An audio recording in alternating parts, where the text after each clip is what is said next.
Thank you, Mr. Chairman, and thank you, Chair Powell, for being with us. You're welcome anytime. Don't wait till we ask. If you want to volunteer and come, we love having your views on many topics.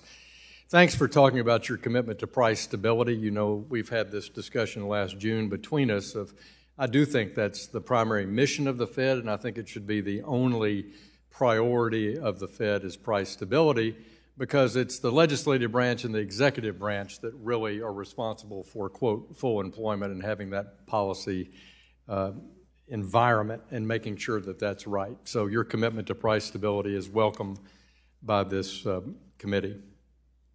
Yesterday in the Senate, you suggested that you supported a regulatory framework, a broadly regulatory framework for digital assets. Is that right?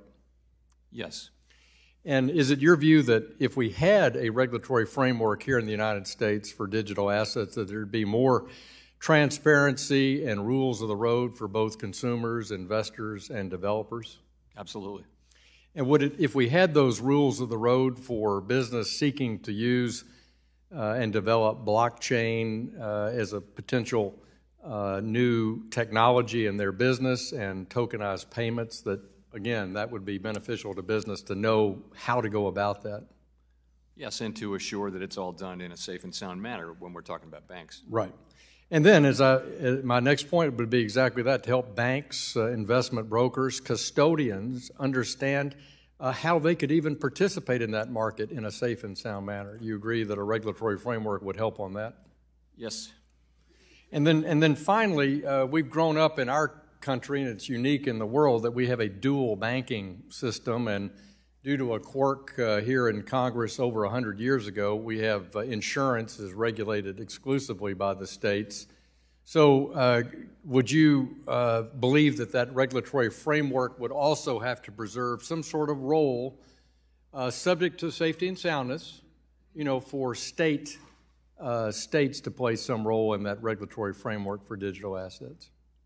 Let me just say, I think that it certainly works in banking and insurance. I have no problem with those. Right. But you think it could, you consider it possible that it could also work in digital assets? Certainly possible. Yeah. Thank you. Turning to a topic that's been a subject here for nearly 4 years, central bank digital currencies. Article 1 of the Constitution reserves coins and coin issuance, money issuance to the Congress. And we've in turn delegated that to the U.S. Treasury, which has, since 1912, engaged the Federal Reserve as their fiscal agent. You've testified here many times before that to issue a central bank digital currency, that would have to be authorized by statute by Congress. Is that still your testimony? So that is absolutely the case as it relates to a retail CBDC. There are potential forms of a wholesale CBDC that we need to look at. It's less clear.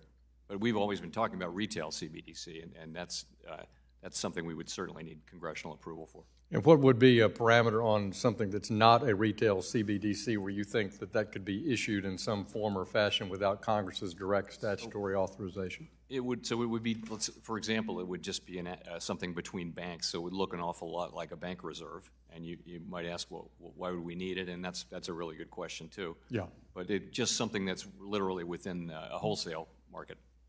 But that speaks that you might have a blockchain between banks and the Fed using a central bank digital currency token to settle transactions institutionally inside yeah. Yes. So that leads me to FedNow, which is supposed to be up and running, I think, this summer, somewhat behind the scene there.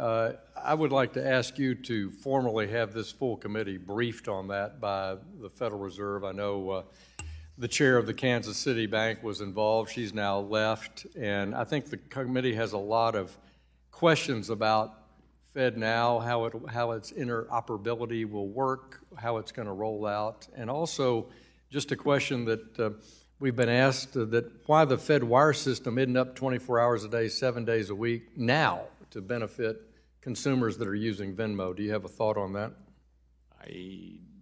I'm not sure why we're not 24/7 on that, and we, of course, would be delighted to come up and brief the committee on FedNow. That'd be good. We'll take you up on that and the right person from the Fed. And Mr. Chairman, I yield back.